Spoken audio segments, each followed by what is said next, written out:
अश्विनी मास के कृष्ण पक्ष की इंदिरा एकादशी का महात्म्य। श्री युधिष्ठिर बोले, हे भगवान, अब आप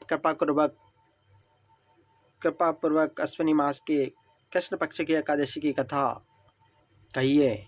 इस पर श्री कृष्ण भगवान बोले, हे राजन, प्राचीन सतयुग में महेश्मती नाम की नगरी में इंद्रसेन नाम का एक प्रतापी राजा राज्य करता था। एक समय जबकि राजा अपनी राजसभा में बैठा था तो महर्षि नारद आए और बोले कि हे राजन, आपके राज्य में सब भांति कुशल हैं। आपकी धर्म परायणता देखकर मैं अत्यंत प्रसन्न हूँ। परंतु राजन, मुझे एक महान आश्चर्य हो रहा है कि एक दिन जब मैं घूमता हुआ यमलोक पहुँचा तो उस जगह यमराज की सभा में मैंने तुम्हारे पिताजी को बैठा देखा। तुम्हारे पिता महान ज्ञानी, दानी तथा धर्मात्मा थे। फिर भी एकादशी का व्रत बिगड़ जाने के से यमलोक को गए। तुम्हारे पिता ने तुम्हारे लिए एक समाचार भेजा है कि यदि मेरा पुत्र इंद्रसेन अश्विनी मास के कृष्ण पक्ष की एकादशी का व्रत करे और उस व्रत का फल मुझे दे दे तो मेरी मुक्ति हो जाए और मैं स्वर्गलोक में वास करूं। राजा बोले, हे नारद जी, अब आप मुझे इस एकादशी के व्रत की विधि बताइए। नारद जी बोले, अश्विनी मास की कृष्ण पक्ष की दशमी के दिन प्रातःकाल में तथा पुनः दोपहर को स्नान करना चाहिए। उस समय जल से निकलकर श्रद्धापूर्वक पितरों का श्राद्ध करके एक समय भोजन करे और रात्रि को पृथ्वी पर शयन करे।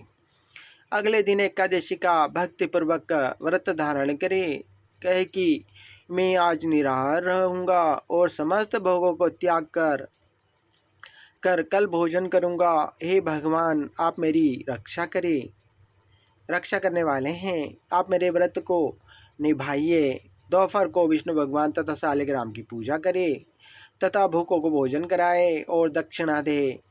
भोजन में कुछ हिस्सा गौ को दे। इसके उपरांत द्वादशी के दिन मौन होकर बंधु बांधवों सहित भोजन करे। हे राजन, यही इंदिरा एकादशी के व्रत की विधि है। महर्षि नारद राजा को यह उपदेश देकर अंतर्ध्यान हो गए।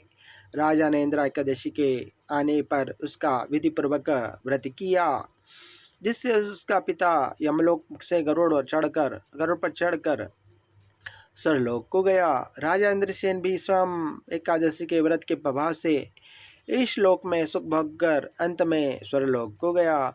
ओम नमो भगवते वासुदेवाय नमः।